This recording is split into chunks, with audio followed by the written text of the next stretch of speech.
Praise the Lord. खुदा यीशु मसीह के ज़िंदा मुहीब जलाली अब्दी और सुंदर नाम में यूट्यूब चैनल पर तमाम व्यूवर्स को, सब्सक्राइबर्स को, खुदा के लोगों को मेरी तरफ से बहुत बहुत सलाम कबूल हो। उम्मीद करती हूँ कि आप सब बिल्कुल ठीक ठाक होंगे। सारा जलाल, सारी महिमा हम खुदा के बेटे यीशु मसीह को देते हैं। अज़ीज़ बहन और भाइयों, आज हम सब खुदावंद की आवाज़ को, खुदावंद के पैगाम को, खुदावंद के कलाम को आज जो सीखेंगे, मेरा ईमान है कि हम सब के लिए, हमारे ख़ानदानों के लिए और हमारी ज़िंदगियों के लिए बाइसे बरकत होगा। इससे पेशतर कि मैं खुदा की आवाज़ को, कलाम मुक़द्दस को आप सबके साथ शेयर करूं, आप सबसे दरख्वास्त है आप मेरे चैनल को ज़रूर सब्सक्राइब करें, लाइक करें, शेयर करें और अपने कमेंट्स के ज़रिए अपनी बहन की, खुदा की छोटी सी खादमा की हौसला अफजाई करें। खुदावंद आप सबों को बरकत दे और आपको ब्लेस करे। आमीन। अज़ीज़ बहन और भाइयों, आज हम जो पैगाम सुनने वाले हैं वो हमारी इस्लाह के लिए है। आज हम अपने आप को चेक करेंगे, where we are stand now, हम कहाँ पर खड़े हैं आज। अज़ीज़ बहन और भाइयों, देखें, शायद हम दुनियादारी को भी रखते हैं और हम खुदा को भी रखते हैं। एक कहानी से आगाज़ करना चाहूँगी। इस कहानी को सुनने के बाद हम अपने आप का एनालिसिस कर सकते हैं कि हम क्या ऐसा ही मिजाज रखते हैं। अज़ीज़ बहन और भाइयों, एक जंगल था और जंगल में बहुत सारे मोर एक जगह पर खड़े हो गए। उन्होंने एक ग्रुप की शक्ल में गोल चक्कर में खड़े होकर उन्होंने अपने अपने पर फैलाना शुरू कर दिए और पर फैलाकर उन्होंने झूमना शुरू कर दिया, नाचना शुरू कर दिया। कभी इत्तेफाक हुआ हो और आपने चिड़ियाघर की सैर की हो तो आपने देखा होगा कि मोर जब पर फैलाता और झूमता है तो वो कितना ही खूबसूरत दिखता है। एक कौवा दूर कहीं बैठा हुआ ये नज़ारा देख रहा था। उसने देखा और उसने सोचा, वाओ, कितने खूबसूरत लग रहे हैं, क्यों ना मैं भी मोरों के ग्रुप में जाऊं और इनकी तरह से बन जाऊं। अज़ीज़ बहन भाइयों, वो जब मोरों के दरमियान में आया तो मोरों ने उसको अपनी चोंच मारना शुरू कर दी, ठूंगे मारना शुरू कर दिए। अब कौवा जो था वो काफ़ी ज़ख्मी हो चुका था और उसने सोचा, क्यों ना ये गिरे हुए पर मैं अपने ऊपर लगाकर इन मोरों के दरमियान में जाऊं, मैं भी तब वो मुझे पहचान ना सके और मैं इनके साथ रक़्स कर सकूं। कौवे ने अपने ऊपर वो पर लगा लिए और जाकर मोरों के ग्रोह में शामिल हो गया और मोरों की तरह से रक़्स करने लगा।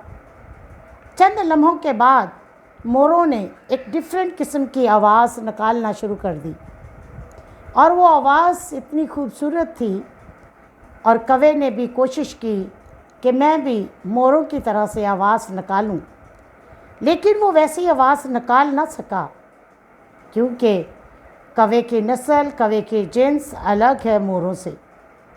लेकिन उसने कोशिश की कि मैं इनकी तरह से आवाज़ निकालूं, लेकिन आवाज़ निकालने की बजाय उसने काई काई करना शुरू कर दिया।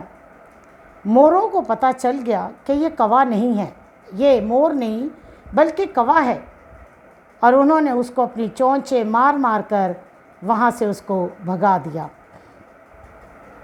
कौवा वापस अपने कौवों के ग्रोह में जब आया तो कौवों ने उसको पहचाना नहीं और कौवों ने भी उसको चोंचें मार मार कर उसको भगा दिया क्योंकि उसकी बॉडी के ऊपर मोरों के पर लगे हुए थे। अब कौवा अकेला और तन्हा रह गया, ना वो मोरों की जमात में और ना वो कौवों की जमात में। अब वो तन्हा अकेला एक पेड़ पे बैठा था। उसने सोचा, क्यों ना मैं अपनी औकात पे राज हूँ। उसे ज़ोर ज़ोर से अपने परों को फड़फड़ाया और वो पर उसके गिर गए। अज़ीज़ बहन और भाइयों, और उसे दोबारा से अपने कौवों की जमात में शमूलियत इख्तियार की। इस कहानी के थ्रू हम सीखते हैं, आप जिस जगह पर हैं उस जगह पर रहने की, खुश रहने की कोशिश करें। दूसरों जैसा बनने की कोशिश ना करें।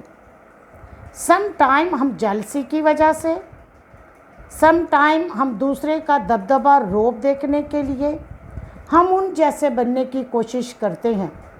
लेकिन याद रखिए, जब ऐसा करेंगे ना हम अपनों के दरमियान में रह सकेंगे, ना दूसरों के दरमियान में रह सकेंगे।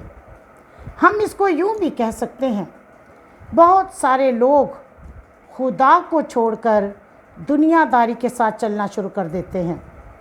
दुनियादारी जैसे तौर तरीके, उन जैसी लैंग्वेज, उन जैसा लिबास, उन जैसा रहन सहन, वो कलाम और खुदा को और कलाम और खुदा की शरीयत और उसकी बातों को भूल जाते हैं, और जिसकी वजह से हम ना दुनिया के रहते हैं ना खुदा के रहते हैं। जबकि आए कलाम मुक़द्दस के एक खूबसूरत वर्स हम देखते हैं।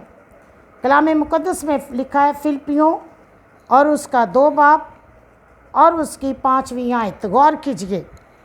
लिखा है, वैसा ही मिजाज रखो जैसा मसीह यीशु का भी था।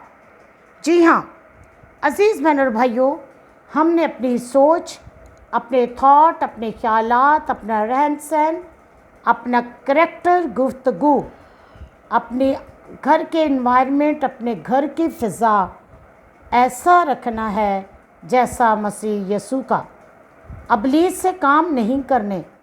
मुकाशफा की किताब 3 बाब 8वीं आयत में लिखा है, मैं तेरे सब कामों को जानता हूँ। याद रखिए, हमारी हर एक बात, हमारा हर एक काम खुदा की नज़र से छुपा हुआ नहीं है। आए आज वादा करें, हमने अपना मिजाज ऐसा ही रखना है जैसा मसीह यीशु का। अपने ख्यालात ऐसे ही रखने हैं जैसे मसीह यीशु के। हमने दुनियादारी को नहीं देखना, बल्कि हमने कलाम को, अपने मसीह की ज़िंदगी को देखना है। आमीन। खुदावंद आप सबों को बरकत दे और आपको ब्लेस करे। आमीन।